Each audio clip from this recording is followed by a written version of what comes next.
presidente Raúl Méndez y a su directora ejecutiva Julieta Arango. Le damos la bienvenida y además le agradecemos a todos los aquí presentes del Círculo de la Triste la cortesía de invitarnos para hablar de una obra de Arturo Pérez Reverte. Paso seguido le damos la palabra entonces a Daniel, que es el que va a llevar el debate o la reseña para iniciar con la obra. Ok, bueno, buenas tardes. Pensemos por un momento a las 6 de la mañana, un día cualquiera, en la Francia de 1870 y pico, con frío, con niebla, y dos señores que están en un campo a punto de comenzar un duelo a espada. Así es como comienza el libro.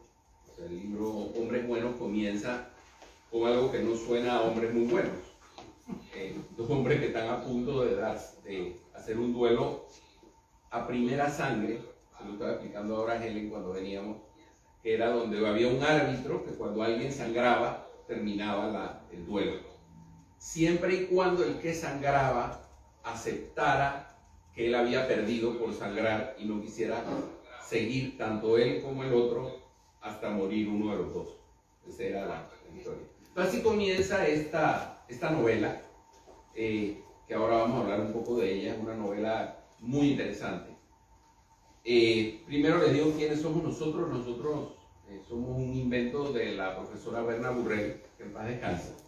Nuestra muy buena amiga Berna, profesora de literatura, doctora en lenguas, miembro de la Real Academia Española, y quien tuvo la oportunidad, o sea, representante de Panamá, de la Real Academia Española y la Federación de Academias, y ella tuvo la oportunidad de conocer a Arturo Pérez Reverte cuando iba a las reuniones de la Academia en España.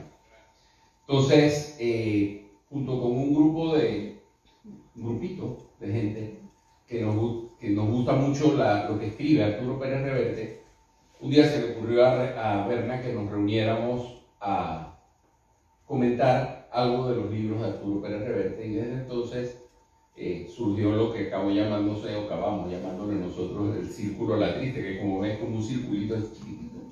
Somos 4, y bueno, y Berna era la quinta. Y María, ahora está María. Ay, bueno, Mariela, bueno. Es que ahora ya no está Berna. Una cosa. No, bueno, Mariela estuvo desde el principio, o sea, éramos 6, ahora somos 5. Lo que pasa es que Mariela está representándonos del otro lado del mundo. Entonces, pues, cada cierto tiempo nos reunimos y hablamos de libros y de la obra de Arturo Pérez Reverte, y pensamos que algún día a lo mejor lo logramos. Hemos tenido varias ideas, hasta secuestrarlo y traerlo a Panamá, porque una vez que tuvimos la oportunidad de decirle si algún día vendría a Panamá, nos dijo que lo dudaba. Entonces, realmente a mí no me gusta viajar, y cuando viajo es por compromisos que no puedo rechazar, así que no les prometo nada de ir a Panamá, pero bueno, no sé, eso no había surgido, todavía no había pandemia cuando se lo preguntamos, pero bueno, lo del secuestro sigue estando en la mesa. Ok, entonces Arturo Pérez Reverte, creo que todos más o menos lo conocen. Arturo Pérez Reverte es un escritor español, tiene 71 años. Su vida literaria y su vida de escribir se divide en dos partes. Una primera parte donde él fue reportero de guerra. Él lo refiere que durante 21 años anduvo por el mundo con una mochila donde metía algunos libros para que lo acompañaran, y estuvo viajando por diferentes conflictos en diferentes lugares del mundo. Estuvo en África, estuvo en Nicaragua, estuvo en Salvador, y estuvo en Bosnia, en los Balcanes, donde probablemente fue la guerra que más lo marcó, y fue la última guerra donde él estuvo. Él cuenta que él en esa guerra se dio cuenta que pasar tanto tiempo en la guerra lo estaba afectando como persona. En una ocasión que tuvimos con Berna de conocerlo, nos dijo que cuando uno llega en una guerra y le tiran una bomba a un tanque, y uno llega al tanque y abre la puerta del tanque y piensa en tomar la foto antes de ayudar a los que están heridos, algo malo ya está pasando, y que mejor era. Ya había empezado su carrera de novelista, en la cual no le ha ido nada malo, y hoy día es lo que él se define como un novelista de tiempo completo. O sea, un tipo que se levanta en la mañana, escribe por 2 o 4 horas y después lee para seguir preparando lo que va a seguir escribiendo. y tiene una obra muy amplia, muchos habrán leído obras de él, tiene una obra muy amplia, siempre con un tono histórico, muy bien investigadas y con una narrativa muy amena. Okay. Y hoy vamos a hablar de esto cuando hablamos de la posibilidad de hablar de un libro de Pérez Reverte, creo, o sea, fue casi unánime del grupo, o fue unánime del grupo Hombres Buenos. No es un libro nuevo, es un libro que fue publicado en 2015, pero es un libro muy diferente y es un libro muy, muy, muy interesante. Ok, entonces vamos a más o menos ir intercalando cosas sobre el libro. Camilo, cuéntanos un poquito de por dónde iba, de qué va la historia de Hombres Buenos. Bueno, yo para iniciar de qué va la obra de Hombres Buenos, les leo la siguiente cita, ¿no? En tiempos de oscuridad siempre hubo hombres buenos que lucharon por traer luces y progreso y no faltaron quienes intentaban impedirlo. Como dijo Daniel, la novela inicia en el campo del honor en la ciudad de París, a finales del siglo XVIII, en donde dos caballeros iban a batir en duelo con floretes, uno más o menos joven y otro un poco más maduro. ¿Podrías leer cómo es para que Fiorella nos explique? Sí. Fiorella, un abrazo para ella. A ver, especialmente a explicarnos cómo son las cuando leas, Camilo, perdona que te interrumpa, para que veamos cómo estaba parado el almirante, cuál era su postura en ese duelo y la postura de su contrincante. A mí me pareció tan bonito porque como yo la conozco a ella, yo dije, pero cada vez que yo estaba escuchando, leyendo cómo eran las posiciones, yo la veía a ella. Entonces me pareció tan bonito que yo dije, ¿sabes qué? Todos nosotros vamos a querer saber cómo es una posición de esgrima, pero estoy segura que casi ninguno pues, participamos de ese deporte ni estamos tan acostumbrados.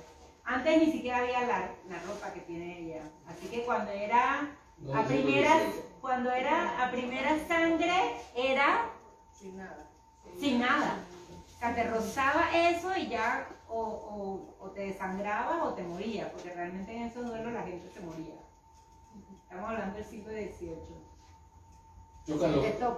Tocan los floretes y el autor Arturo Pérez Reverte nos invita a seguir leyendo su obra para saber por qué esos dos caballeros se encontraban en ese preciso momento ahí.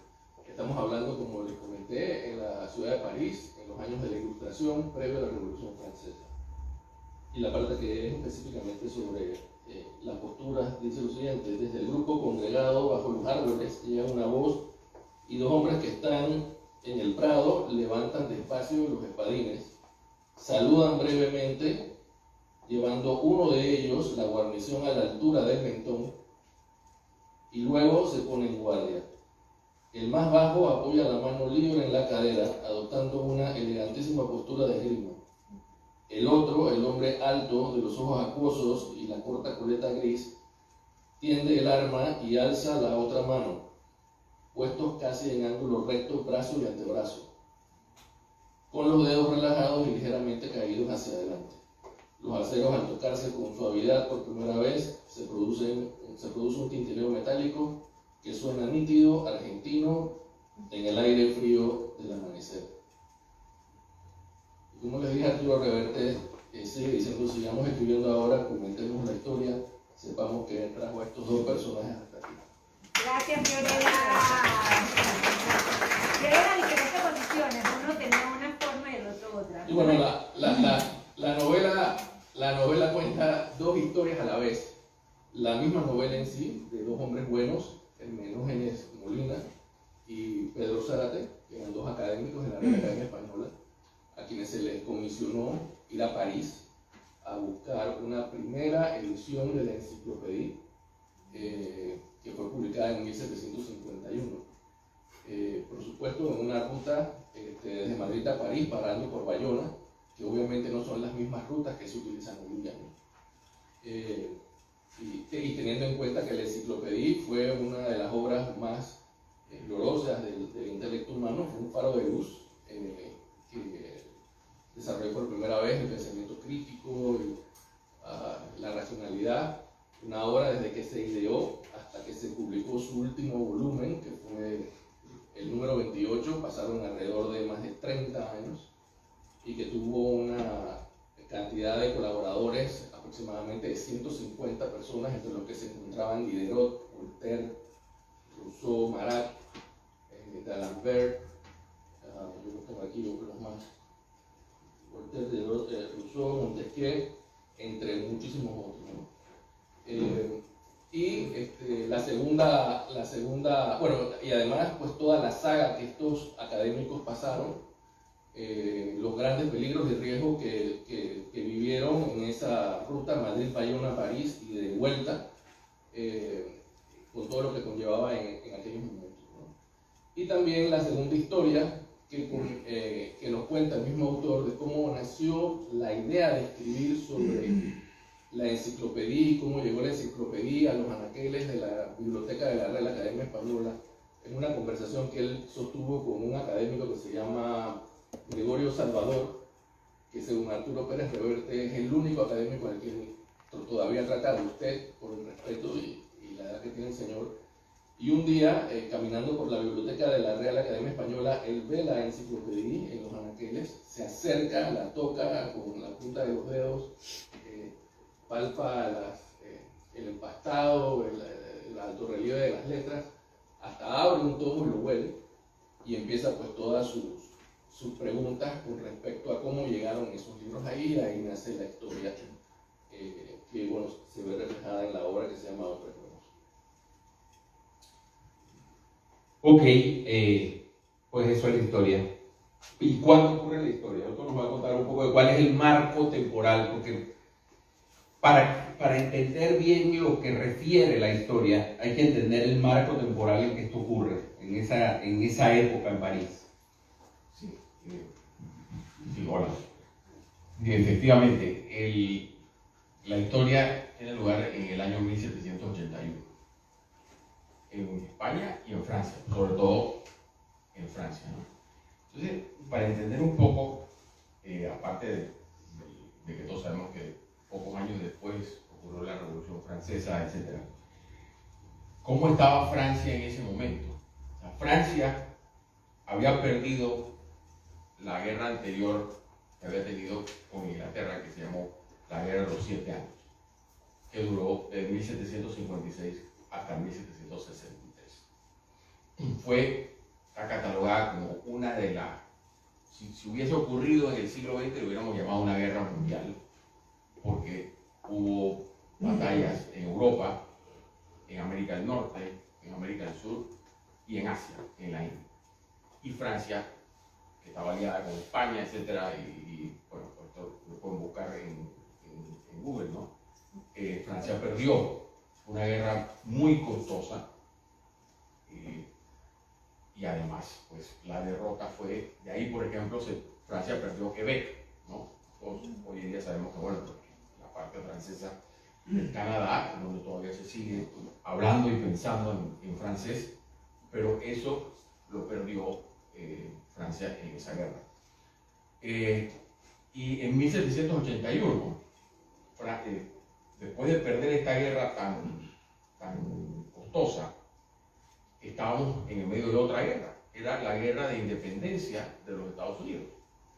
Y Francia lo que hizo fue vengarse de Inglaterra, ¿no? Ya que había perdido tan terriblemente en la guerra de los 7 años, y apoyar a las colonias de Norteamérica que estaban buscando independizarse de Inglaterra. Entonces, de ahí surge todo el Lafayette, Rochambeau, etc., ¿no?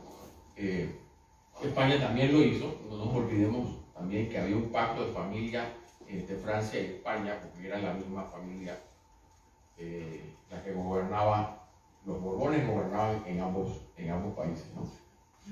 Y Francia efectivamente se venga de Inglaterra.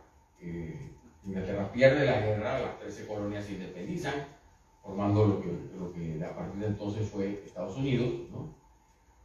Pero la guerra también fue sumamente costosa para Francia, ¿no? Y realmente, aparte de fastidiar a Inglaterra, no le rindió mucho, ¿no? Entonces, se pueden ustedes imaginar lo que cuesta una guerra, ¿no? Y lo que costaba y sigue costando, ¿no?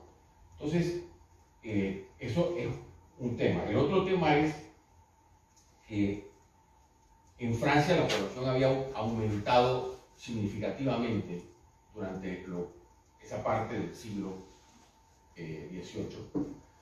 Y más población, a pesar de que quiere decir que también hay más mano de obra, pero más población también significa que se necesita más alimentos, se necesitan más cosas para que la gente pueda llevar una vida normal.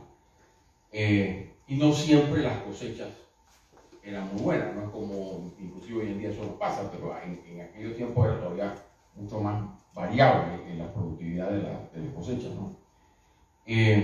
Además de eso, hay que añadirle que la corte francesa era muy gastona, eso lo sabemos todos, ¿no? O sea, los tipos, hombre, vivían como reyes porque eran reyes, ¿no? Entonces se gastaba mucho y había un problema también porque el clero no pagaba impuestos, la nobleza no pagaba impuestos y toda la carga impositiva caía sobre la clase media.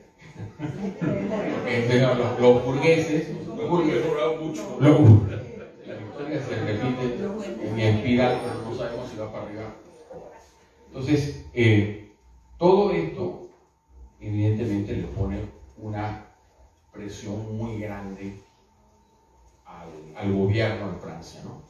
Que en el libro, el personaje del abate Bringas, que creo que le toca hablarlo luego a Camilo, ¿no?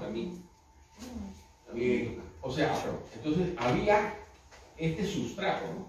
Este sustrato muy objetivo de que las cosas no iban bien, todo se veía muy bonito, etcétera, pero aquí esto era un barril de polvo. Esto iba mal. Eso en cuanto a lo que digamos los temas objetivos, lo que estaba pasando en la parte material. A esto tenemos que añadirle el mundo de las ideas. O sea, las ideas habían cambiado, ¿no? A través, en gran medida, de la publicación de la enciclopedia. No solamente eso, sino que también habían otros pensadores que estaban diciendo, mira, hay que ver las cosas de una manera distinta, etc., ¿no?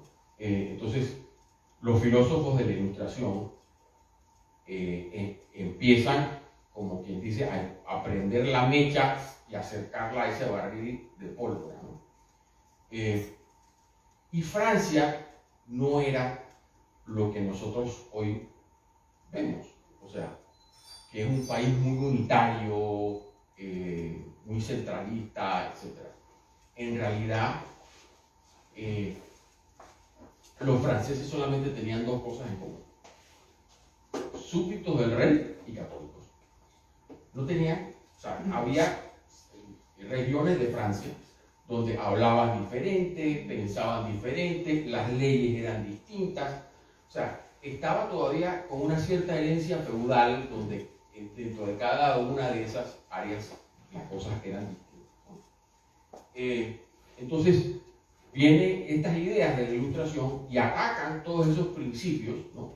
Diciendo, mira, un poco, siempre con algunos moderados, diciendo, oye, tratemos de hacer una cosa como los ingleses, ¿no? Que tienen una monarquía constitucional, etc. Pero bueno, esa es la mecha, ¿no?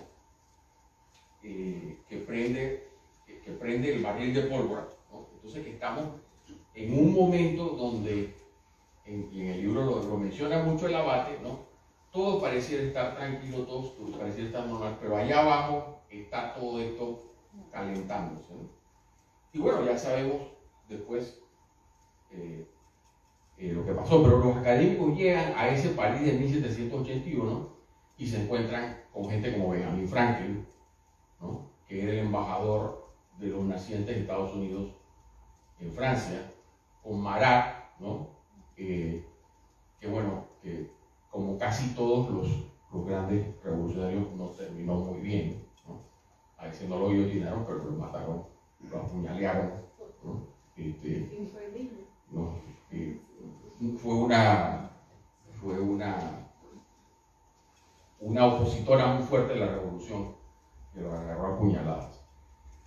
Y hay otros personajes interesantísimos con los cuales ellos llegan y se encuentran, ¿no?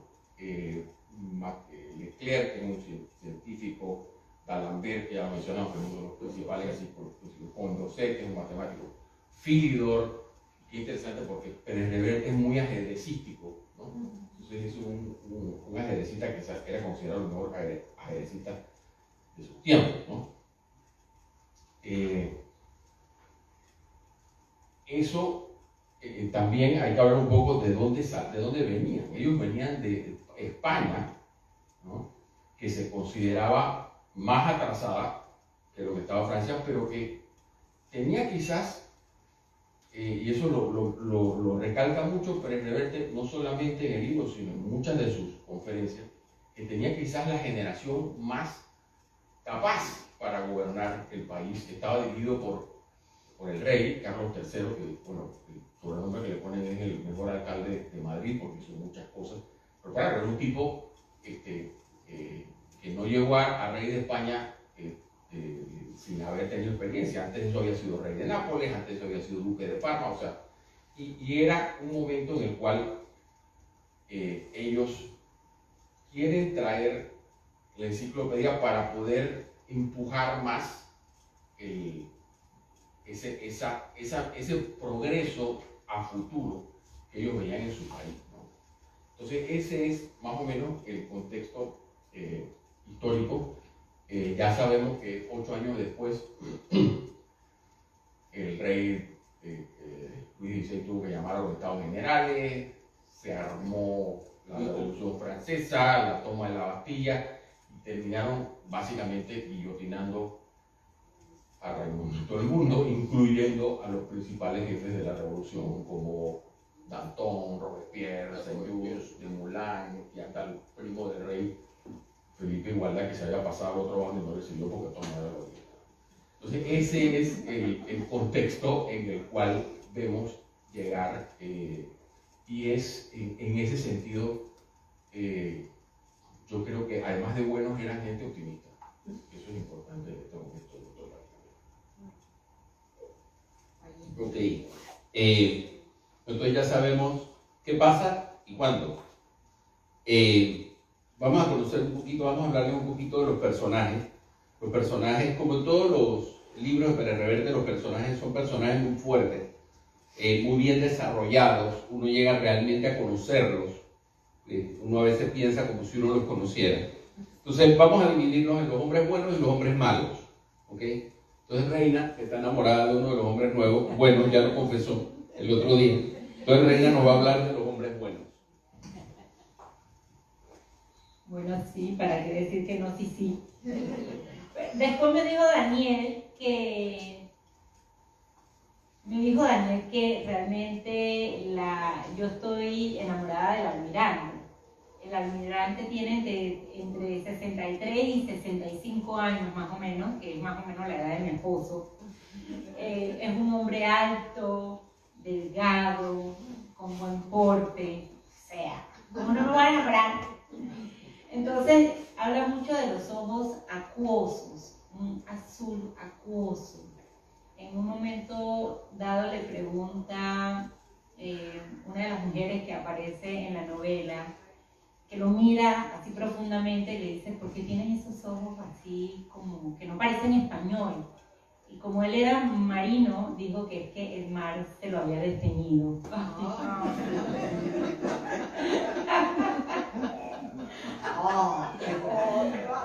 Es verdad.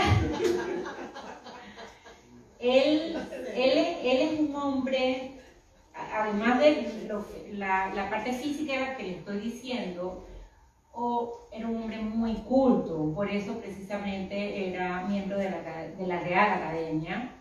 En esa época, la verdad que no investigué si todavía sigue siendo así, tenía que haber alguien de la Armada, o la Armada o de la Marina. Pero sigue siendo así. Todavía tiene que haber algún militar. O sea, siempre, ¿ves? Yo eso no lo sabía. En aquella época... En Panamá no hubiera estado desierto. En Panamá se hubiera declarado desierto. Él escribió un diccionario sobre todos los términos marinos que ya había, pero él lo perfeccionó, porque esos términos marinos estaban como solamente en un idioma, entonces él lo pudo traducir a diferentes idiomas para que estos signos se pudiesen interpretar en cualquier parte del mundo. Entonces ese fue su logro, su aporte en siendo de la Real Academia. Entonces ya te puedes imaginar que un hombre culto, un marino que leía. Normalmente nosotros estamos acostumbrados que los marineros son como más bien como Popeye, o sea, no estás pensando que están leyendo y que tienen este bagaje cultural tan importante. Entonces es lindo leer sobre él porque te das cuenta lo culto y lo bello que era, la verdad que es bello. Él no se casó. ¿Cómo sabemos que no se casó? Porque para casarse era el capitán el que casaba. En aquella época no hay registro de que él se casó. Entonces en el libro Pérez Reverte lo pone como un hombre que cuida a sus dos hermanas. Sus dos hermanas se parecen mucho a él físicamente, como lo ponen, y las dos hermanas lo aman, lo adoran, o sea, viven para atenderlo. Además que está muy orgullosa de ese hermano, ¿no? Pero viven para atenderlo, entonces le surcen la media, porque en esa época no cambiaban las medias, sino que se surcían, le planchaban todo almidonado, él siempre estaba como perfecto, siempre estaba pulcro. También le gustaba mucho su apariencia física, personal. Era como coqueto, más bien, era un hombre coqueto. Entonces tú te das cuenta cuando él se va lo mandan como todos nuestros amigos aquí, cuando lo mandan, como las hermanas se ponen súper tristes de que su hermano se va porque piensan que de repente. Estamos hablando que para ir a Madrid tomaba un mes, más o menos, en legua, mes y medio, nada más que para ir en esa carreta cargada por París, perdón, de Madrid a París. 165 leguas. Imagínate. Entonces, para esa edad y en esas condiciones no era fácil decir sí voy a hacer esta travesía, pero el orgullo de traer las luces que brillaban en París hacia su país era mucho más importante que tal vez morirse. O sea, un héroe de verdad en todos los sentidos de la palabra. Por eso lo escogen, porque es un hombre de una sola pieza, vertical, como diríamos hoy en día, un hombre al que tú le puedes confiar tu mayor tesoro, que tú sabes que te lo va a cuidar y que lo va a proteger con su vida. El otro es don Hermógenes Molina, es otro de los, el otro hombre bueno que reclutan para esta gran aventura.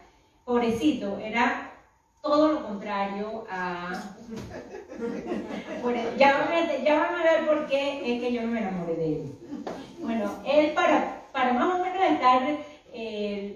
verse más o menos limpio, tenía que afeitarse 2 veces al día, cosa que no hacía. Yo me imagino que tampoco tenía los medios económicos porque trabajaba como profesor y traductor, pero si en esta época ese oficio no da plata, se imaginan antes. Siempre hemos sido mal pagados. Siempre hemos sido mal pagados. Y no tenía 2 hermanos. No, era viudo, su esposa murió. Yo deduje que de cáncer, solo que no se sabe, pero yo asumo que de cáncer. Y tenía una criada que era la que lo cuidaba, pero una criada hasta grosera. ¿No? Me imagino que no ganaba tanto dinero, así que tómate tu sopa antes que se enfríe, así le hablaba. Entonces, no se podía cambiar la ropa, no se podía cambiar las medias, no tenía quien se las surciera, quien le planchara. Así que siempre estaba como desgarbado, y era como chaparrito también. No, físicamente no se veía bien, pero tenía esa nobleza de corazón que tú, una vez lo conoces, quedas enganchada con ese personaje. Entonces ellos tienen muchos años de trabajar juntos, pero realmente no son amigos. se hacen amigos en esta travesía. Yo me imagino que mi almirante lo veía a él así como que, uy, y el otro lo veía así como una gran cosa que no estaba a su altura. Pero resulta que eran dos hombres buenos. Lo que más me gusta de estos dos personajes y que yo lo interpreto como algo que a mí me marcó profundamente es la amistad. Para mí la amistad es muy importante y mis amigos lo saben. Pero cómo se fueron haciendo amigos en esta aventura-desventura, porque don Hermógenes se enferma por lo menos en el libro 3 veces. O sea, era muy difícil, que si los riñones, que si los fríos, que si la lluvia de París, que todavía sigue lloviendo muchísimo, todo eso lo enferman y el que lo cuidaba era mi almirante. Él se quedaba en la cama, cuidándolo, no dormía, cuidando a su amigo. Entonces esas cosas que uno dice que la amistad es un vínculo tan fuerte, a veces hasta más que el de tu propia familia, está reflejado en la amistad de estos dos amigos. Y por supuesto que cuando yo leía parte de la conversación de ellos, porque se respeta muchísimo, el almirante es ateo y don Hermógenes es católico ferviente, entonces cómo comparten esa amistad con respeto, cada uno admirando al otro en su forma de ver el mundo y en su forma en su fe. Y eso me pareció muy bonito. Más o menos por ahí ya conocen a mi almirante y a don Hermes. A don Hermógenes, él dijo que a los amigos le pueden decir Hermes. Así que pueden decirle Hermes. ¿El nombre del almirante? Pedro Zárate. Pedro Zárate. Don Hermógenes además era el bibliotecario de la academia. Era el que cuidaba la biblioteca. Y era el que eventualmente iba a tener que cuidar la enciclopedia. Ahora, la enciclopedia, lo que dijo, cuando uno piensa en una enciclopedia, lo que dice Camilo, eran 28 tomos de este tamaño. Sí. Hay una fotografía en la portada de Pérez Reverte con el libro. O sea, había que traer eso que pensaba más que un mal matrimonio, traerse esos 28 tomos desde París hasta España. Ok, pues sí, dos personajes, dos hombres buenos, pero muy distintos el uno del otro, con dos formas muy diferentes. Este es uno de los tomos, si lo quieren de bondad. Entonces también el libro, como todo libro de aventuras, también hay hombres malos. Y hay 3 hombres malos y no es por ninguna razón en particular, pero Camilo va a hablarnos de los hombres malos. Como es el abogado, él tiene costumbre de haber lidiado con ellos un poco más. Yo siempre voy a los malos. En la Guerra de las Galaxias yo voy a los Sith y yo siempre iba al coyote. Hay 3 hombres malos en la novela. Uno es el señor, dos académicos y un sicario. Manuel Higueruela, Justo Sánchez Terrón y Pascual Raposo. Pero antes habría que comentar un poquito que luego de la decisión que tomaron todos los académicos en la Real Academia Española de efectivamente comisionar a Pedro Zárate y a Hermes Molina para que fueran a París a buscar la enciclopedia, habían 5 o 6 sacerdotes que formaban parte de la academia, ¿no? Porque ellos también, así como los militares, tienen su espacio, siempre tiene que haber alguien de la iglesia. Y ellos obviamente se abstuvieron, pero todo el mundo sabía que con abstenencia era que estaban en contra de que se trajera la enciclopedia, porque estaba en la lista de los libros y de las obras prohibidas en España. Un tiempo donde obviamente reinaba el oscurantismo. Y estos dos académicos, Manuel Higueruela y Justo Sánchez Terrón, se unieron para contratar a este sicario que se llama Pascual Raposo, para no tanto agredir físicamente a Pedro Zárate y a Hermes Molina, sino para hacerle la vida imposible y que no pudiesen concluir exitosamente la misión que se les había encomendado. Y bueno, y tomé nota para no perder ningún detalle de cómo Arturo Pérez Reverte describió a estos dos académicos, ¿no? De Manuel Higueruela decía que pues era un hombre aproximadamente 70 años, era un académico de la Real Academia de la Lengua Española, pero no era tan brillante como sus otros colegas de la academia, ¿no? Más bien lo describe como un poeta mediocre, envidioso, pero que tenía unos excelentes contactos, no solamente en el clero, sino en la nobleza, y que lo asumió, por supuesto, por eso fue que estaba en la Real Academia Española como académico, por sus excelentes contactos con el clero y con la nobleza. Y el otro, que se llama Justo Sánchez Terrón, ese sí era un académico, según Arturo Pérez Reverte, un hombre de avanzada, más o menos unos 50 años, un hombre inteligente, pero obviamente tenía muchos defectos, entre los cuales estaba que era un hombre bastante radical, era pedante, era funcionario público, era incapaz de tener una lucidez crítica, obviamente era arrogante, le llamaban el Catón de Oviedo, era también ultraconservador y muy religioso, y se hizo famoso pues, por sus posiciones morales con respecto a los temas que se ventilaban en la Real Academia, ¿no? Y no toleraba la competencia.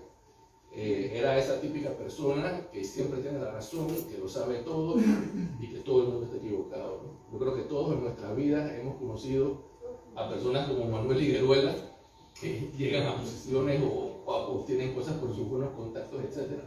Y también hemos conocido a alguno que otro Justo Sánchez Terrón, ¿no? De esos que nunca se equivocan y dicen, tú me vas a decir algo a mí, yo me las sé todas, ¿no?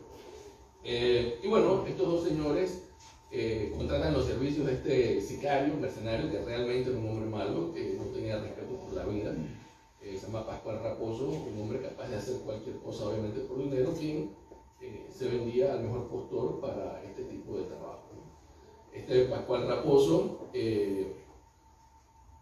vigila o va detrás de estos dos hombres buenos durante toda la travesía desde Madrid hasta Bayona y de Bayona hasta París, que de por sí ya la ruta estaba llena de peligros y riesgos, ladrones de camino, etcétera, todo lo que uno se podría imaginar que podrían existir en esos caminos en 1780 y pico para llegar de una ciudad a la otra, pero al final, a pesar de que estuvo a punto de matar a los dos, tiene como un pequeño momento de lucidez o de bondad y no atenta contra la vida de Molina ni de Zárate, y de hecho en algún momento tuvo hasta posesión de la enciclopedia y creo que casi la tira a un río para que se destruyera y que nunca llegara obviamente a las estanterías de la biblioteca de la Real Academia Española,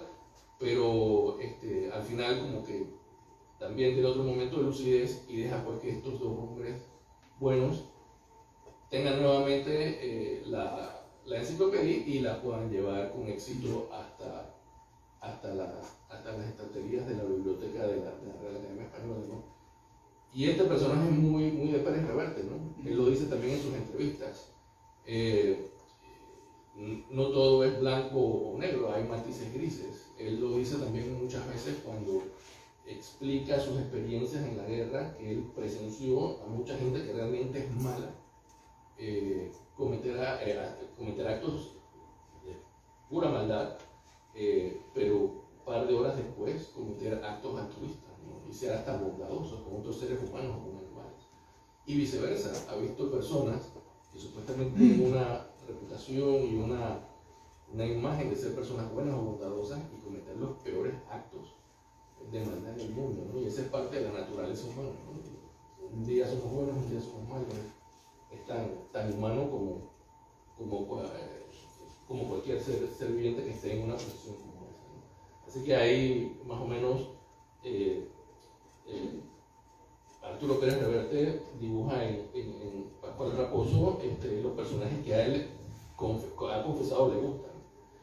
Pero lo más cínico de todo esto, de los dos académicos que se negaban a que la enciclopedia llegara, no era que ellos estuviesen en desacuerdo de que la academia tuviera una una colección completa de la enciclopedia. Ellos lo que estaban en desacuerdo era que la enciclopedia pudiese ser o que la gente común y corriente pudiese tener acceso a esas ideas y a esos conocimientos científicos y racionales que estaban descritos en la asamblea, en la enciclopedia.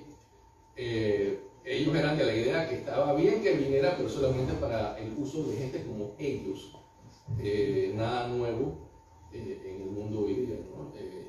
Para ellos sí estaba bien y ellos sí podían tener acceso a la enciclopedia, pero no el resto de las personas. Y ese era realmente los motivos de ellos, ¿no? Quizás que pudiese haber habido un capítulo que si Raposo se quedaba con la enciclopedia y realmente no la destruía, se lo daba a ellos, porque ellos en el fondo sí estaban de acuerdo en que la enciclopedia llegara a la academia, pero bueno, sus posiciones y la actitud que tomaron de que impedir que llegara, bueno, obviamente los hace dos de los tres hombres malos. Sí, una de las cosas interesantes de estos hombres malos es que cuando uno los escucha hablar entre ellos, uno llega a la conclusión de que se odian entre sí. O sea, ellos son socios en un objetivo, pero no se soportan el uno al otro. El Higueruela es el tipo más desagradable que pudo haber escrito Pérez Reverte en toda su novela, y ha escrito gente muy mala, pero ese le salió, lo bordó, porque el tipo es absolutamente insufrible. Y el Sánchez Terrón es un tipo que sencillamente se cree tan inteligente Mejor que todo el mundo. que, ¿sabes qué? Este libro no es que no deba llegar, es que él puede llegar, pero para que lo lea yo, no para que lo lea ningún otro. Entonces son estas personas que, o sea, realmente son dos personajes de eso. Pérez Reverte siempre se esfuerza más en desarrollar sus personajes malos que a sus personajes buenos. ¿Okay?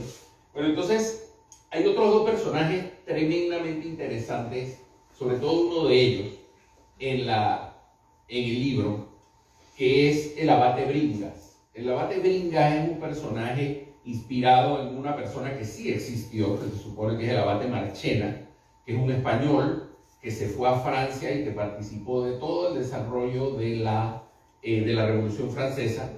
No le fue igual al abate Bringas que al abate Marchena. El abate Marchena realmente volvió a España e inclusive fue ministro en el gobierno de José Bonaparte. O sea, él era de los ilustrados españoles, de los afrancesados que le llamaran, que eran este grupo de españoles, que hubo literatos, hubo escritores, hubo pintores, que consideraban que debían, o sea, que parte de esas ideas francesas tenían que ser adoptadas en España para que España pudiera arrancar desde el punto de vista intelectual y de progreso. Y bueno, Pérez Reverte siempre dice que España ha estado trancada toda su historia las tres son entre la iglesia. Él dice entre reyes imbéciles, curas malos y militares peores, una cosa así. O sea, España toda la vida ha tenido esos tres lastres colgados de ellos a lo largo de toda su historia, y todavía hoy España como que no terminó de adaptar muchas de las cosas que el resto de Europa sí tuvo. Entonces, el abate Bringas es este personaje, es un tipo radical. Si fuera hoy día sería un anarquista probablemente, un tipo tremendamente, para ese sí no había grises, para ese no es que había blanco y negro, todo era negro. O sea, había sencillamente cuando alguien no servía había que matarlo porque estorbaba. Y es un personaje que se codea con la intelectualidad de París, y era visto por esa intelectualidad tal vez como un pequeño bufón que llegaba y que hablaba de diferentes cosas y que era un tipo divertido porque contaba anécdotas y era muy faltón en su forma de ser, un tipo que no tenía maneras, que era un tipo que dentro de aquel grupo pues llamaba mucho la atención. Yo le estuve dando vueltas a cómo describir al abate Bringas, y la mejor manera de describir al abate Bringas es como lo describe Pérez Reverte. Entonces yo les voy a poner un pedacito de donde está a ver si lo encuentro, la descripción aquí, del abate Bringas en el libro. Son 3 minutos. A ver si se escucha.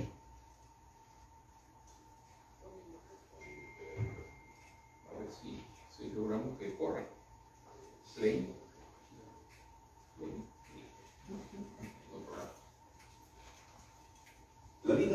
católico abate Bringas. Había recibido órdenes menores en Zaragoza, donde estudió teología y leyes. Merecería, quizá, la novela que aún nadie escribió sobre él. Había nacido en Siégamo, provincia de Huesca, hacia 1740, lo que sitúa su edad en el momento del encuentro en París con don Pedro Zárate y don Hermógenes Molina en torno a los 40 años. Por esa época, Salas Bringas ya cargaba a sus espaldas una complicada biografía. Fugitivo tras la condena por la Inquisición de su poema Tiranía, relacionado luego con los exiliados españoles de Bayona, había conocido su primera cárcel francesa oficialmente, o al menos eso afirmaba él, a causa de la publicación en París, bajo seudónimo, del panfleto de la naturaleza de reyes, papas y otros tiranos. Años después, reapareció procedente de Italia, de donde trajo unos poemas inéditos de Safo de Lesbos traducidos al latín, Furor Vagina Ministra, etc., que publicó con gran escándalo y que al final resultaron ser una falsificación de su propia mano. De la cárcel lo sacó esta vez el conde de Aranda, nacido como él en Siérgamo, que ya ejercía de embajador de España en París y a quien divirtió mucho un ingenioso memorial en verso que Bringas, apelando al paisanaje ostense, le escribió desde prisión. La tolerancia de Aranda permitió al pintoresco abate subsistir en París, donde se relacionó con radicales y exiliados en los años previos a la Revolución, traduciendo a Diderot y Rousseau al castellano, mientras se ganaba la vida con cambio de moneda, servicios de mediador, alcahuete o cicerone, venta de recuerdos, baratijas, pornografía y específicos de botica para ahorcar. Lo que no le cerraba el paso a ciertas casas y salones donde divertía a la buena sociedad con su encanallamiento, ingenio y descaro. La marcha de Aranda y la publicación de un nuevo panfleto titulado La intolerancia religiosa y los enemigos del pueblo lo enviarían otra vez a la cárcel, donde iba a permanecer hasta que la suerte hizo de él uno de los presos liberados el 14 de julio de 1789. A partir de entonces, es posible seguir fácilmente su vida en los libros que historian esa época. Naturalizado francés, amigo de los españoles Guzmán y Marchena, a quienes acabó delatando durante la caída en desgracia de daltonistas y girondinos, juzgado y exonerado con honores por el Tribunal Revolucionario, colaborador en la Midi Peuple de Marat. El incendiario Bringas llegó a ocupar un asiento en la Convención, militó en las huestes más radicales, destacándose como sanguinario orador durante el terror, y acabó guillotinado con Robespierre y sus amigos, ocupando exactamente el tercer lugar de esa jornada, justo después de Saint-Just, bajo la cuchilla. Sus últimas palabras fueron: iros todos al carajo. O sea, mejor descripción que esa imposible. Y es un personaje que constantemente está cuestionando a los académicos con quien él hace como de un compañero en la búsqueda de este libro. Cuando el conde de Aranda sabe que ellos vienen a buscar la enciclopedia, le asigna a este señor para que sea como su edecán mientras se anda moviendo por París. Y él constantemente está cuestionando y está diciéndole cosas para retarle sus formas de pensar. Y para mí es probablemente el personaje más interesante de todo el libro. Y bueno, ese es el abate Bringas. Y además, comiendo y viviendo. Ah, no, sí, comiendo y bebiendo a costa, es como un diputado, básicamente. O sea, el tipo comiendo y bebiendo a costa de los académicos, llegando al restaurante que llegaba, pedía el vino más caro, pedía la comida más cara, porque pues él no estaba acostumbrado a moverse ahí, quería aprovechar el viaje. No, además era muy pobre. Sí, era un hombre pobre. Sin embargo, en un momento en que ellos llegan a la casa donde vivía el abate, les llama la atención la forma como él tenía libros y tenía una serie de cosas que indicaban que era un hombre que estaba un poco más cultivado que la imagen que él vendía normalmente. Eso era muy, muy propio de los anarquistas. Uno no se imaginaba lo que ellos estudiaban y leían y trataban de cultivarse porque su imagen tenía que ser lo contrario. Yo conocí a algunos que fueron amigos de mis abuelos y eran ese tipo de personas. Otra persona, en los libros de Pérez Reverte siempre hay algún personaje femenino muy muy importante o muy destacado. Y curiosamente en este libro no hay un personaje femenino tan... María Laura nos va a hablar de su teoría de los personajes femeninos. Sí, si no se duerme. Hay un personaje que Reina va a mencionar ahora un momentito, que es Madame Margot d'Ancenis, que es un personaje que, si bien tiene un papel muy corto, es un papel muy importante para que se logre lo que ellos estaban buscando en París.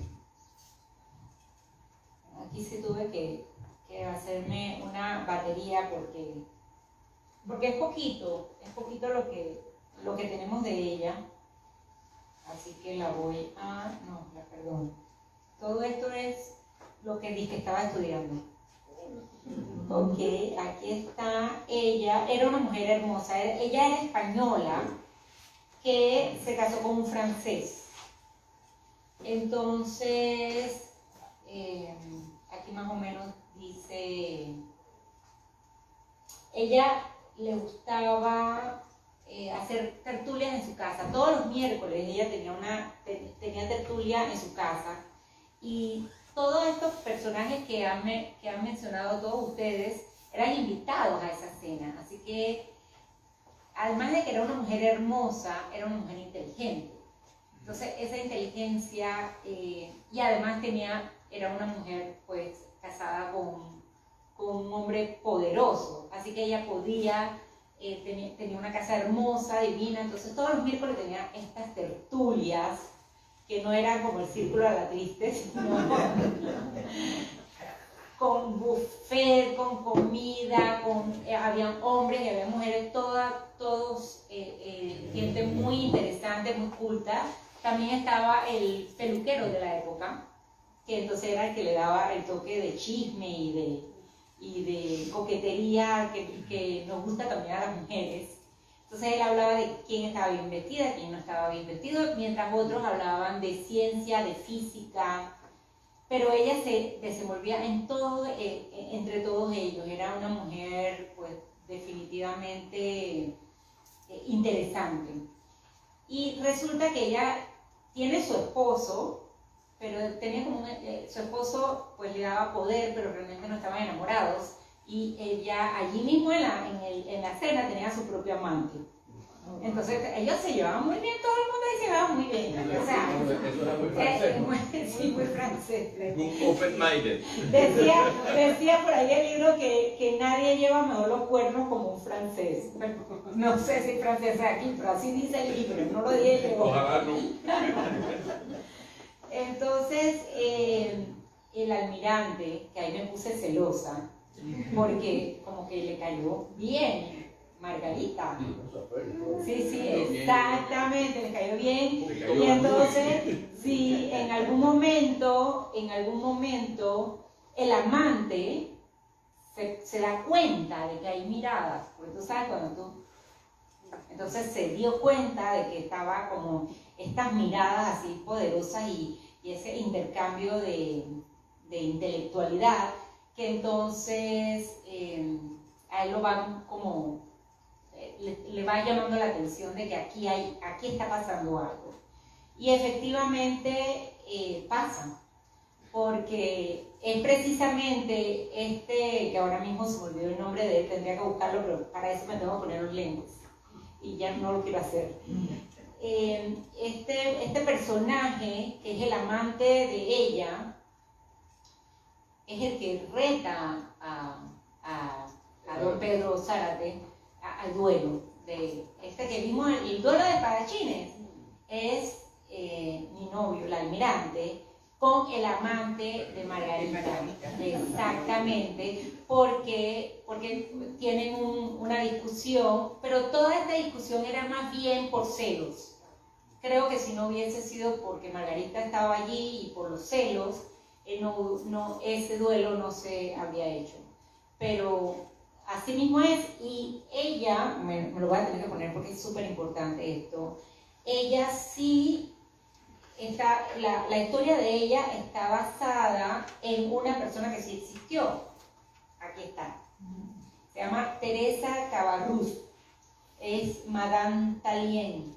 Entonces la Margarita Danceni está basada en este personaje que sí existió y lo pueden buscar en Google porque es interesantísimo. Incluso hay una escritora que escribió sobre Teresa. Tiene un libro, ella, imagínate lo importante La cinta que roja, es un libro de Carmen Posada. de Carmen Posada, la cinta roja. Y la verdad que eso fue lo que tuve que ver. La cinta roja. Ah, mira, ella la tiene, la cinta roja. Esta es basada en Teresa, y que es de quien se inspiró Pérez Reverte para escribirnos a Margarita, que de verdad que es un personaje muy importante en la historia, la única mujer realmente protagonista o relevante en esta historia, pero bueno, no lo dicen claramente, pero se entiende que tuvo un affair con el almirante. Y al final él se regresa a su casa con sus hermanas con una foto de ella, porque ella en esa época se escribía, ¿se acuerdan de la foto con no? La Del lado hermana que se atrás. llamaba Peligros y Y Amparo. Amparo. Peligro. Y a todo esto el esposo ni se dio cuenta del duelo ni No, ni de nada. ni de la fe. El esposo vivía, o sea, ella lo dice, el esposo vive de sus libros y Él vivía de su libro, tenía una biblioteca grandísima. Y bueno, por allí fue como ellos también pudieron encontrar De hecho, la enciclopedia. Fue por esta conexión que tenía el esposo de Margarita. De hecho, el esposo de ella tiene una edición de la enciclopedia, pero le dice a ellos que él no la vende. Ella después le dice que hay una señora cuyo esposo tenía una primera edición y que el esposo acaba de morir y que a ella no le interesan los libros y que probablemente ella quisiera venderla. Entonces así es como ellos llegan a la enciclopedia. Pero bueno, Mariela, allá del otro lado del mundo, tiene la teoría de que en este libro sí hay dos personajes femeninos que no son humanos, que son la enciclopedia y París. O sea, son dos elementos básicos del libro y gira muchísimo alrededor de eso. Entonces Mariela quiere hablarnos de las dos señoritas estas, París y la enciclopedia.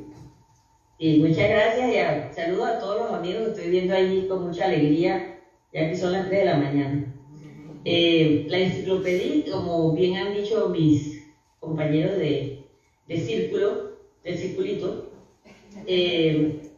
marcó un antes y un después en la historia de la edición europea y nunca antes un libro había generado tantas pasiones y odios encontrados.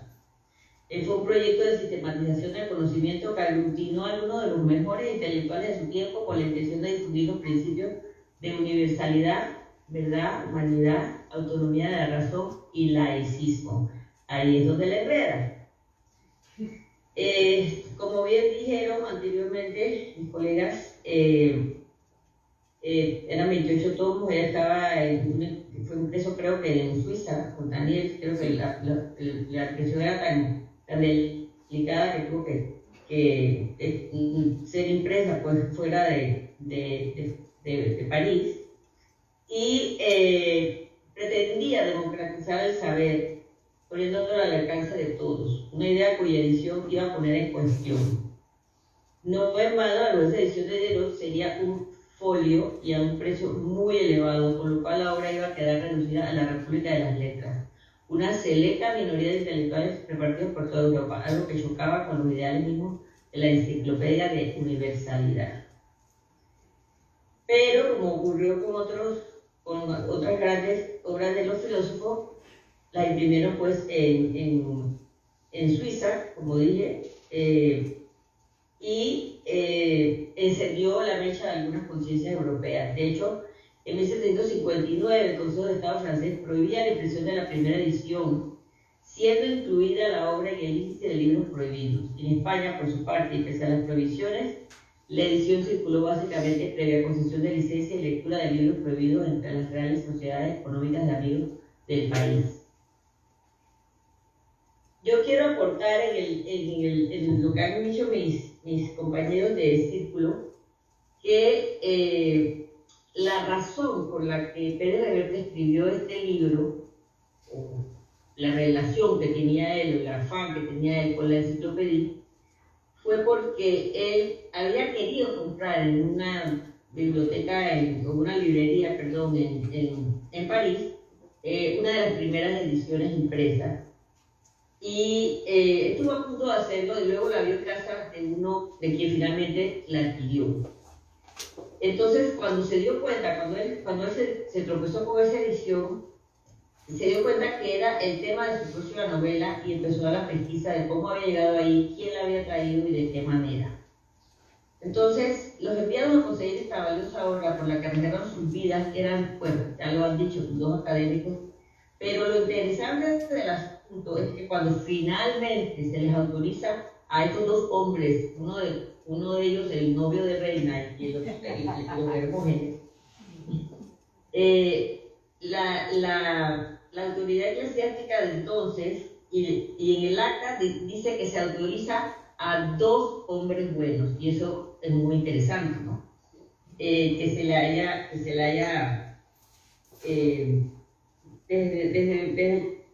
desde el inicio ya le venía el título a eso. También, ya que hablaron de Teresa Cabarrús, yo mostré el libro de Carmen Posadas, que solamente una pequeña propagandita, va a venir a Estambul en septiembre y va a tener un conversatorio conmigo, va a ser grabado por el Instituto Cervantes, así que yo se lo compartiré cuando lo hagamos, y va a presentar su próximo libro. Es el asunto de Teresa Cabarrús, como bien dijeron. La llamaban Notre Dame de Thermidor, Nuestra Señora de Thermidor. Era muy amiga de Josefina, la esposa de Napoleón, y la más influyente de las mujeres que simpatizaron con la revolución. Era dueña de una inacabable biblioteca, era epítome de la mujer culta, refinada e inteligente. Y cuando hablaba de que si era el amante o no el amante, en realidad ella estuvo casada 3 veces, ¿no? Ella no sé si se casó con el amante, pero según mis investigaciones aquí, pues yo le veo que tiene 3 cónyuges, ¿no? Y bueno, la verdad es que no sé si esa es la vida de ella. Madame Tallien, el segundo esposo era el Jean Lambert Tallien, que ella conservó el apellido, porque le convenía, ¿no? Por los contactos comunes.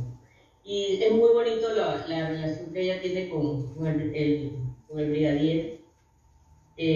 Lo recibe creo que en su recámara, ¿no, Reina? Sí. En su recámara, ahí conversa. y leyendo un libro bastante subido de tono que le pide a él que se lo lea. Así mismo. Exactamente. Y bueno, estos dos señores, por supuesto, llegaron en un momento en que París no era una fiesta, como diría Hemingway, pero París estaba encendido, ¿no? Por todas las ideas de la Revolución Francesa. Y yo también quiero apuntar que, a pesar de lo malo que podía ser el abate Gringa, él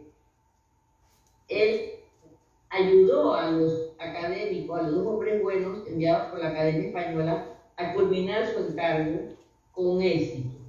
Así que eso a favor del personaje que muy bien describió Daniel. Así que, ¿qué más les puedo decir?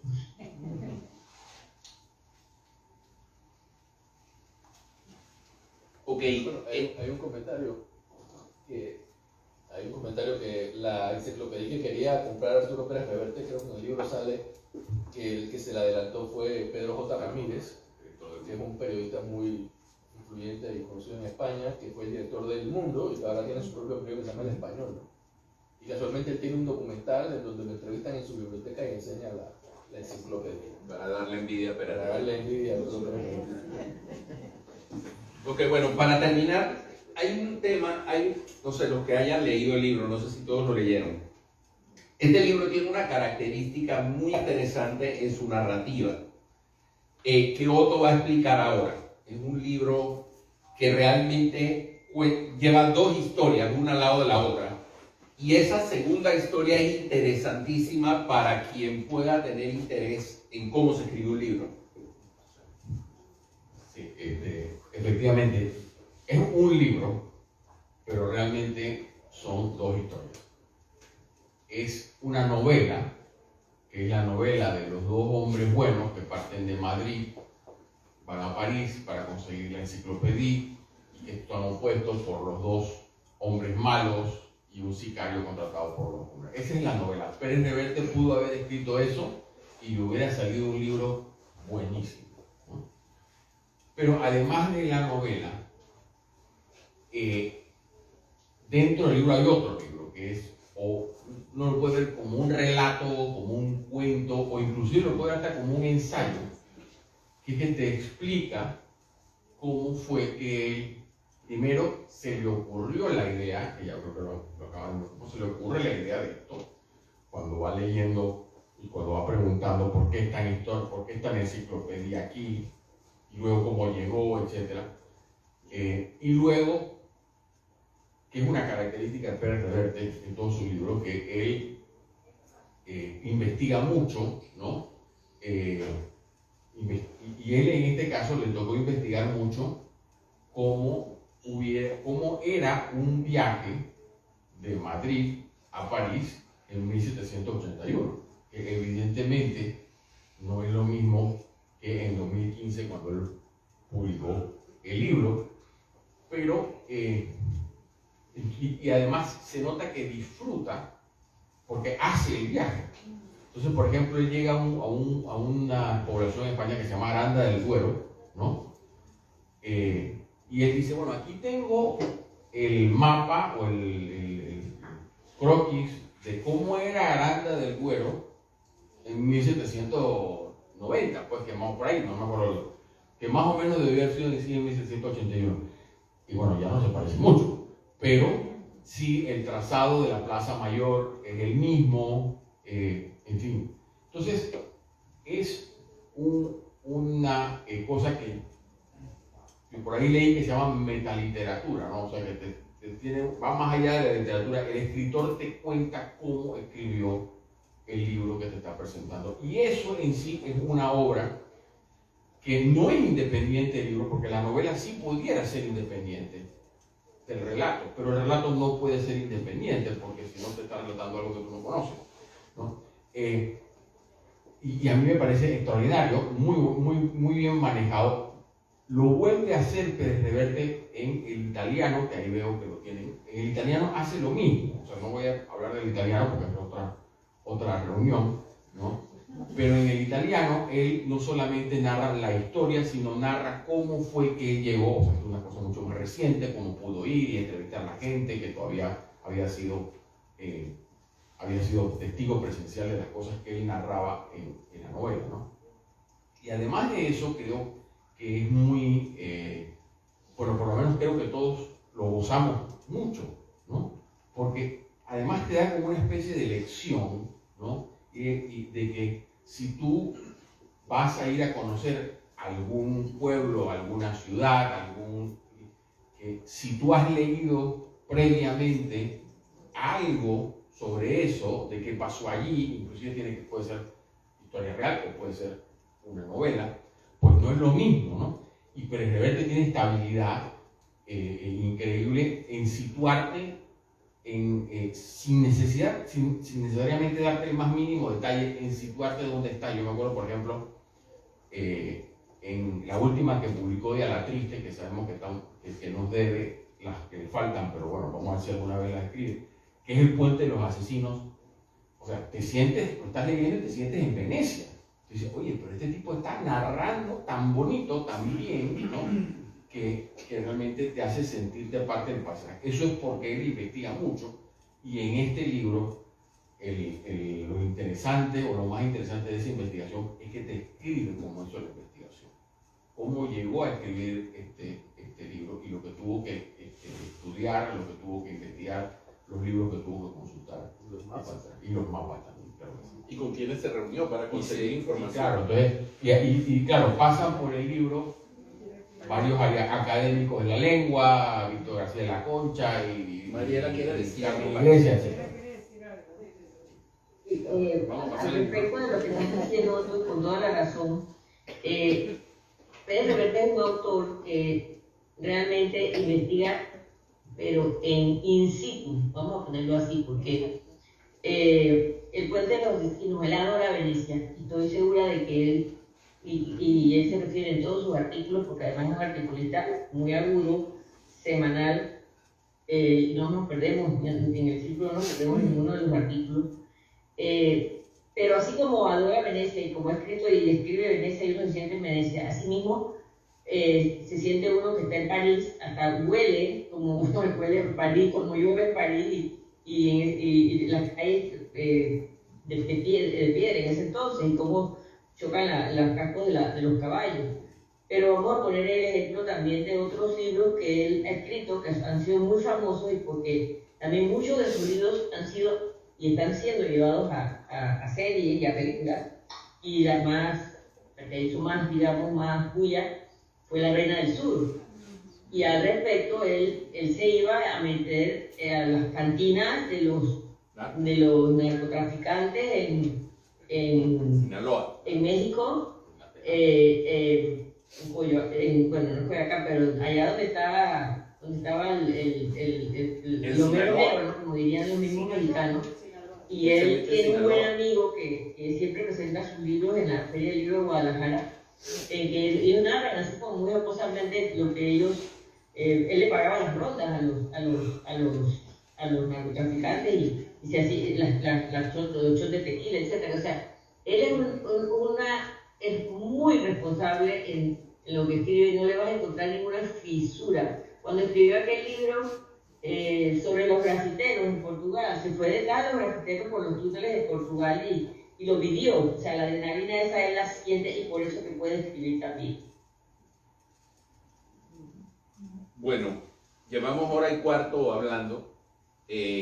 No sé si hay algún comentario, alguna pregunta, algo que quieran decir sobre Ana Cecilia. Va a sonar políticamente incorrecto. Tengo un comentario y una pregunta. La pregunta es, ¿tuvo algún impacto en España en haber traído todos los volúmenes de la enciclopedia, o se quedaron engavetados y sobrevivieron a la Guerra Civil Española eventualmente? Ok, esa es una muy buena pregunta. El comentario va ligado a la pregunta. Desgraciadamente, las ideas de la Ilustración, como todas las ideas intelectuales que han surgido a lo largo de la humanidad, desde que el hombre se queda en una capa muy reducida de la sociedad. Y si tú no dosificas cómo coges esas ideas y las trasladas al resto de la población, lo que tienen es un desastre como la Revolución Francesa y como todas las demás revoluciones que han ocurrido. La pregunta, ¿qué pasó con el libro? El libro, ok, la respuesta corta es no. Ok, el libro sobrevivió, el libro está en la academia, de hecho. Los 28 tomos, el tema es que España siempre ha tenido esa pequeña deuda de que España nunca terminó de integrar la Ilustración. Una de las teorías es que a España trataron de meterle la Ilustración a tiros cuando llegó Napoleón. O sea, llegaron a tratar de introducir la Ilustración por las malas, y eso generó mucho rechazo de parte de la gente. Por otro lado, en España, la monarquía, la iglesia y la milicia, que vino arrastrando hasta la Guerra Civil Española, no nos vayamos tan... Hasta la Guerra Civil Española siguió arrastrando esos mismos tres lastres, y si prendemos televisión española y oímos a los políticos hablar, todavía por ahí andan. O sea, no vayamos muy lejos. Entonces España tiene eso. España ha tenido esa deuda. Evidentemente sí han entrado ideas, sí se han modificado muchas cosas, pero España sigue teniendo ese lastre y sigue teniendo mucho peso de esas tres instituciones que están ahí. Tal vez la milicia ahora ya ha perdido mucho de su poder, pero la iglesia sigue siendo muy importante, y la monarquía ahí está, a pesar de ser una monarquía completamente constitucional y democrática, con una democracia funcional alrededor, sigue siendo muy fuerte.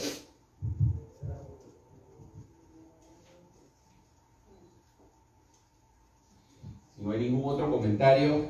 Yo sí tengo una pregunta para mi compañero Exilio. ¿Qué no le gustó del libro?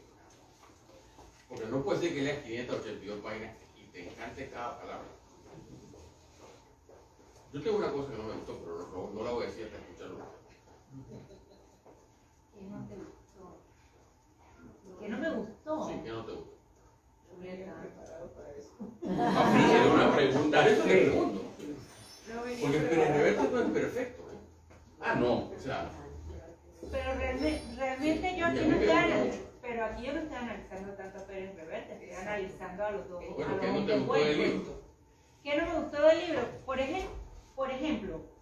Por ejemplo, Mariela, no sé si me escuchas. Siempre dicen que Pérez Reverte es machista. Sí, te escucho. ¿Sí me escuchas?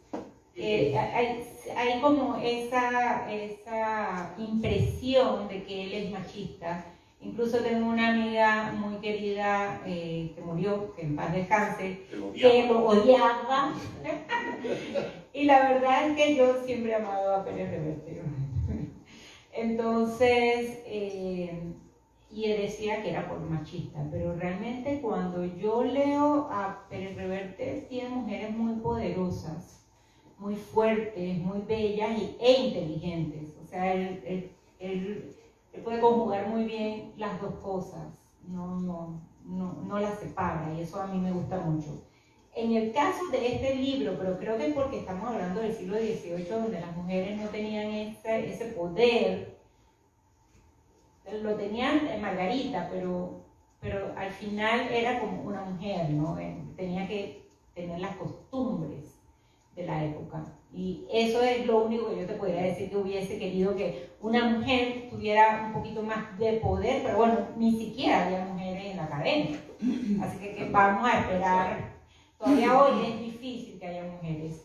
Entonces, te podría decir que es lo único que a mí me hubiera gustado que hubiese más, pero no es algo que me molestó para nada. Tal vez yo creo que es un defecto de un tan buen narrador como es Pérez Reverte, y ahora lo acaba de mencionar todo hace un momento y es cierto, las escenas románticas de Pérez Reverte no son buenas. O sea, a pesar de que él escribió un libro, que es uno de los favoritos de Mariela, el Tango de la Guardia Vieja, que es un libro que tiene un contenido erótico mucho más pesado del que normalmente tiene la literatura de Pérez Reverte, pero mi teoría es que en ese libro, cada vez que él trata de escribir un encuentro erótico, termina describiendo una batalla de una guerra donde se pasó la mitad de su vida. O sea, su batalla, uno lee el Tango de la Guardia Vieja y todos los encuentros Puede ser una narración de boxeo. son, no de boxeo, pero sí son una batalla. O sea, eso es lo que él sabe hacer, narrar guerras. Entonces, al final, Este libro no lo hizo. Ay, oye, a mí En me este gustó. libro lo dejó ahí. en este libro, la verdad, creo que el intento que hace de narrar se queda bastante pobre para lo que es el libro. Pero a mí el libro, la verdad, de lo que he leído de Pérez Reverte, que lo he leído prácticamente todo, es de los que más me ha gustado en general. Y en italiano las descripciones son tan buenas que al final del italiano uno está leyendo y uno casi se ahoga. Cuando los tipos estos van en el submarino, subido en el submarino y se meten abajo del agua y saben, baja y suben. Que eso para la próxima. Sí, no, pero uno llega un momento en que uno dice, a mí me falta el aire cuando yo estoy leyendo esto. Sí. Y yo quería contar de las personajes femeninos, eso siempre se le ha criticado a Pérez Reverte, y yo creo todo lo contrario, que él, pienso yo que él respeta tanto a la mujer, que por eso la trata de esa manera, y en ningún momento yo he sentido o he pensado que él sea un machista o que discrimine a la mujer o que la ponga en una posición vulnerable, sino al contrario, las mujeres de sus novelas son mujeres muy fuertes. A lo mejor lo que podría decir de malo, no quisiera decir nada malo de este libro porque es uno de los libros que más me ha gustado, pero sería también que le faltarían más mujeres, más personalidades, más mujeres como protagonistas principales. Bueno, a mí Es que eso es lo que pasa. bueno, pero él escribe en A la Triste, él tiene personajes femeninos que son clave en cómo se desenvuelve el libro de A la Triste, y es un siglo y medio antes. A mí realmente me gusta mucho el libro, de los que me he leído, para mí este es el mejor. Pero podría decir como que el final no me gustó, o sea, el final, o sea, para todo lo que pasó Molina y Zárate, el final como que le faltó, ¿no? Porque se sienta Zárate con sus dos hermanas, se miran los tres, o sea, para todo lo que sucedió para conseguir la enciclopedia y llevarla a España, no sé, yo esperaba algo más apoteósico, o sea, el beneficio que fue traer la enciclopedia a España y todas las personas que sean, etcétera, ¿no? Pero no sé, a mí al final nada más realmente, ¿no? Pero el resto del libro la verdad que a mí sí me gustó. Me parece un poquito flojo para el nivel de... Después de todo aquello, traer aquel mamotrero, ¿y? Así que fue lo que no te gustó. Que básicamente las hermanas lo apapacharon, como siempre, Yo le voy a decir que no me gustó, pero sin spoiler. Porque para los que no han leído el libro, si yo describo todo lo que no me gustó, hay una parte del libro donde don Pedro y don Hermógenes tienen que convencer al conde de Aranda de algo. Y la solución que le dio Pérez Reverte me pareció muy fácil. A mí me hubiera gustado en ese momento un convencimiento argumentativo por parte de los académicos, ¿se acuerdan? Sí, sí. Pero a mí me gustó, gustó esa. A ver, fue un momento perfecto para que los dos se hubiesen lucido frente al conde de Aranda y decirle: no, señor conde, usted nos tiene que ayudar con esto, por esto, esto y esto y esto. No salirse con una respuesta o con una cosa que me pareció medio facilona, que no se lo voy a decir porque tengo que leer ese libro para que... Pero bueno, ahora, eso no quiere decir, por algo, y yo creo que como tú dijiste al principio, o sea, todos estuvimos unánimemente de acuerdo en que este es el libro que más nos ha gustado. Yo dije que yo estaba un poco cambiado después de leer el italiano, ¿no? Porque el italiano para mí es, no puedo decir que es mejor, pero yo lo hallo en el mismo plano al menos que él. ¿No? Reina que conoce a los italianos, no le gustó tanto el italiano. Es italiana. Bueno, pero no estamos hablando de italiano. Para mí uno de los libros que menos me ha gustado de Pérez Reverte. Sí, yo sé que a ustedes les gustó muchísimo, pero no sé si es porque conozco más a los italianos y conozco un poquito más sobre esa historia, pero a mí no me conmovió, no me llegó como me llegaron todos los demás libros de Pérez Reverte. Pero lo leí. Creo que en estos días anunciaron que uno de los libros de Pérez Reverte lo van a hacer película, ¿no? Que es la tabla de... No, la tabla de Flandes, no, hay otro, la piel del tambor, la piel del tambor la van a hacer. Este es un libro que tiene que hacer una película. La restauración de una iglesia de Podría ser hasta una serie corta, por lo menos de 8 o 10 capítulos este libro. Mariela. La piel del tambor es sobre la restauración de una iglesia en Sevilla. En Sevilla, en Nuestra Señora de las Lágrimas, creo que se llama, ¿no? Yo la busqué una vez en Sevilla, como una loca estaba en restauración. De repente estaban haciendo la serie. Este libro podría ser fácil una serie limitada, esa de 5 o 6 capítulos. Está en Madrid, está en el camino, está en París. Bueno, muchísimas gracias a todos por venir. No sé si ustedes lo pasaron bien, pero creo que nosotros cuatro nos hemos divertido un montón. Muy bien. Quiero hacer un comentario. Yo creo, pero es que yo creo que ustedes tres y Reina leyeron un libro diferente. Esa es la impresión que recibo, o sea, porque como cada uno resaltó algo diferente.